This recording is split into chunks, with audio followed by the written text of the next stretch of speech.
Estamos de volta com um programa especial sobre animes. Speed Racer, o Maha Go Go Go, estreou em 1967.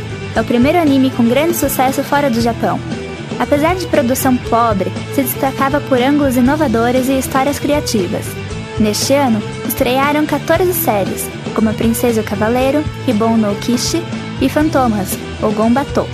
Animes com trilhas sonoras de nível cinematográfico.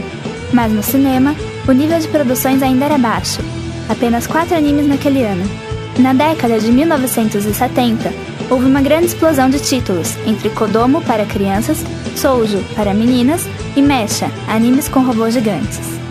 Com diversos títulos para televisão, muitos sendo exportados para fora do país, e com algumas obras adaptadas para o cinema, o anime começava a se firmar no mundo. Mas o que abriu as portas para esta arte foi o anime Sentoshihiro no Kamikakushi, ou Viagem de Chihiro, ao vencer o Oscar na modalidade de melhor animação. Este anime foi produzido por Miyazaki Hayao e foi o grande sucesso, tanto dentro como fora do Japão. Alguns dos animes mais conhecidos atualmente são Pokémon, Yu-Gi-Oh!, Sailor Moon, Dragon Ball Z, Yu Yu Hakusho e Samurai X. Agora, a estudante de design, Xiaolin Yang, explica como a tecnologia veio alterar a produção e a cara destes animes. Os animes, na verdade, surgiu do mangá, que é em 2D. Antigamente, o anime também não tinha muito esse traço 3D, né? Ele era bem simples, com efeitos visuais também não tão elaborados, e com a evolução da computação gráfica deu mais realismo para os animes, deu uma dimensão 3D e também melhorou os efeitos visuais e dos sons. Então, agora para retomar um pouquinho o assunto, eu estava falando sobre Maurício de Souza, do Turma da Mônica, que era HQ, história em quadrinhos, e virou mangá agora. O estilo ficou totalmente diferente, não é, Carol? Então, porque o mangá tem um estilo próprio, personalizado, que é bem reconhecível. Por exemplo, nos animes são frequentes algumas caracterizações exageradas, como aquela gotinha conhecida que aparece quando o personagem fica envergonhado. O anime fica pequenininho, representando vergonha, ou quando aparece chifrinho e rabinho nele, representando maldade, raiva. Ele também possui esse estilo próprio no design do personagem. Tanto é que os olhos, eles geralmente são muito grandes, bem definidos, redondos, ou até mesmo rasgados, quando eles querem retratar um pouquinho mais a característica japonesa, ou seja, oriental mesmo do lugar. São cheios de brilhos e muitas vezes com cores chamativas, como vermelho, rosa, laranja, roxo. Aliás, essa técnica de exagerar no olho foi introduzida por Osamu Tezuka, que foi um grande mangaka. Mangaka, para quem não sabe, são desenhistas de mangá. E ele influenciou bastante, aliás, o Maurício de Souza nas histórias de quadrinhos da Turma da Mônica. Afinal, o cara foi considerado o pai do mangá moderno, deus do mangá no Japão. Ele é o Walt Disney do Japão, né? Não tinha como o Maurício não se sentir influenciado por ele. Pra quem gosta de mangá, não tem como não se influenciar pelo Osamu Tezuka. E a Turma da Mônica, você vê que eles têm olhões também, né? Que é bem essa influência do estilo mangá. Os personagens. Ele pegou bem, tanto é que... e o cabelo também. Tá certo que a Turma da Mônica não pegou muito o cabelo do anime e do mangá. Mas, geralmente, todos os animes e mangás têm tamanhos e volumes espalhafatosos, diferentes. E sem contar as cores também, que são como a dos olhos. Aí verde. Tem aquelas roupas espalhafatosas e bem estilosas que você nunca usaria na roupa normal. Mas no Japão é bem comum, até as meninas da rua, que andam assim no normal, usam aquelas roupas saias, rodadas e laços e babados e cabelos presos. Virou uma mania. Virou uma mania, né? O corpo das meninas também é bem escultural. Todas ou são magrinhas, ou tem um corpo bem dotado, né?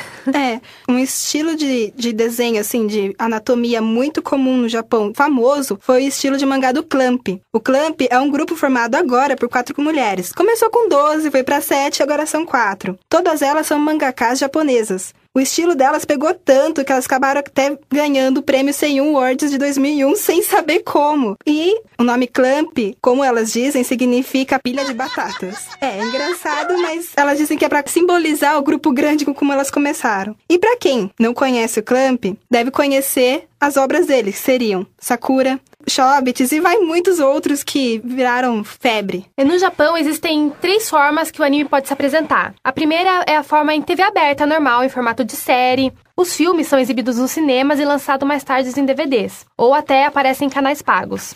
Possui uma qualidade melhor por ter um orçamento melhor que o anime, né?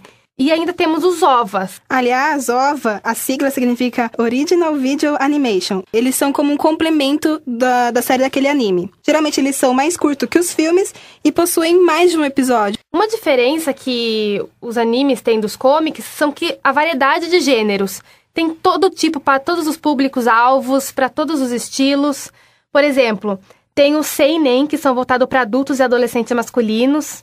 O shoujo, para o público feminino. Os mahou shoujo, que são conhecidos por ter personagens de garotas com poderes mágicos. Já os shounen são direcionados para o público masculino jovem. Os josei são voltados para o público adulto feminino e as histórias desses estilos de animes representam a vida e o cotidiano das mulheres. Agora, os animes kodomo são feitos para as crianças menores. Por isso possuem um enredo mais simples, mas mesmo assim ainda possuem muitas cenas de nudez e sangue. Mas isso é explicado porque a nudez não é muito considerada como sexualidade no Japão, ainda mais é infantil. E o sangue é considerado normal, ainda mais na época de infância, que a criança se machuca muito e tal.